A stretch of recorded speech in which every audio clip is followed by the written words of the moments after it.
¿Qué tal? ¿Cómo están? Estamos en otro informe de Canal 15 sobre el coronavirus en Uruguay.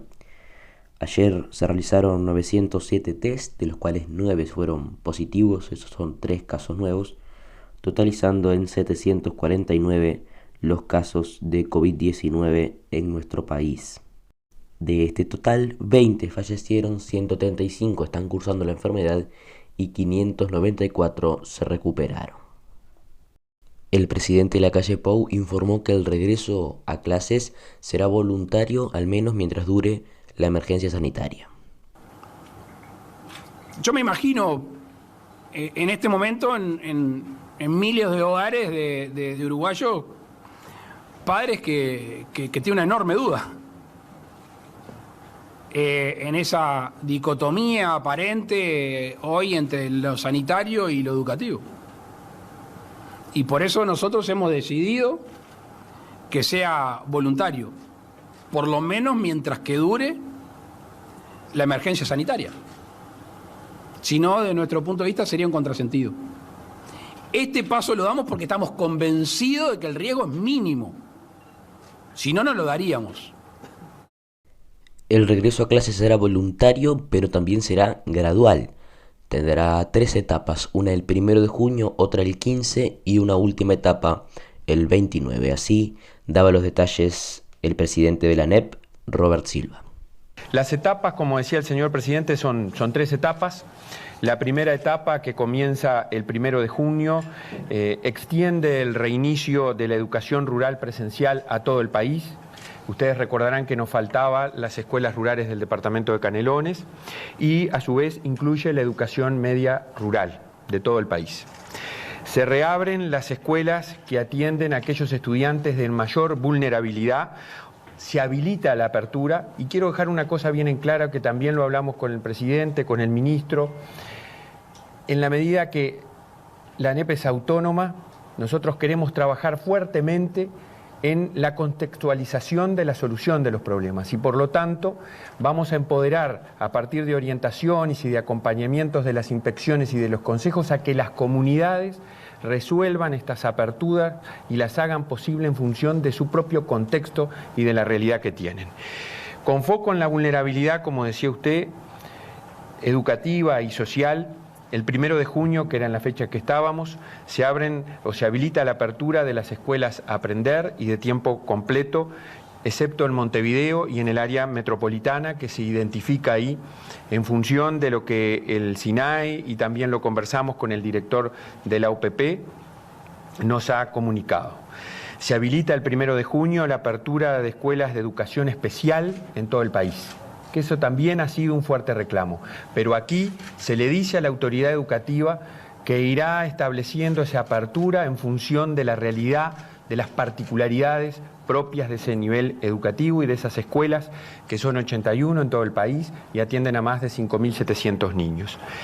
También atendiendo a un reclamo por esa necesidad de culminación de los ciclos educativos, se reabre el último año de educación media superior en todo el país, excepto en Montevideo y en el área metropolitana. Esto es los 6º años de los liceos, los 3º de educación media tecnológica, el bachillerato tecnológico. La segunda etapa de habilitación de centros que hemos obtenido es el 15 de junio.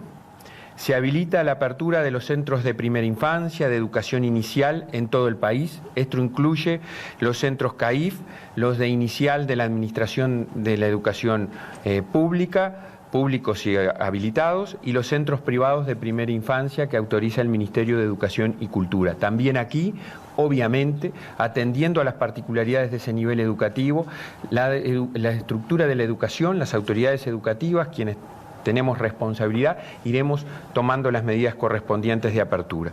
Se habilitan todas las escuelas primarias públicas y privadas, excepto en Montevideo y en el área metropolitana.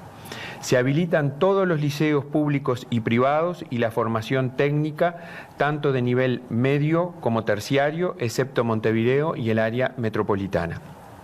Se reabre el último año de educación media superior, secundaria y UTU en Montevideo y en el área metropolitana. Se reabre el último año de formación en educación en todo el país. La tercera etapa es la que obviamente culmina la apertura, la posibilidad de apertura de todos los restantes niveles educativos.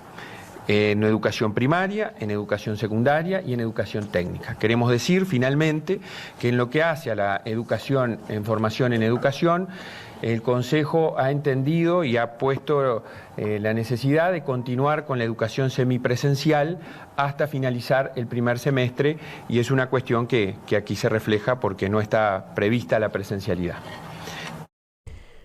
Se dio una respuesta que evidentemente no estaba preparada para esta conferencia, que es sobre las vacaciones.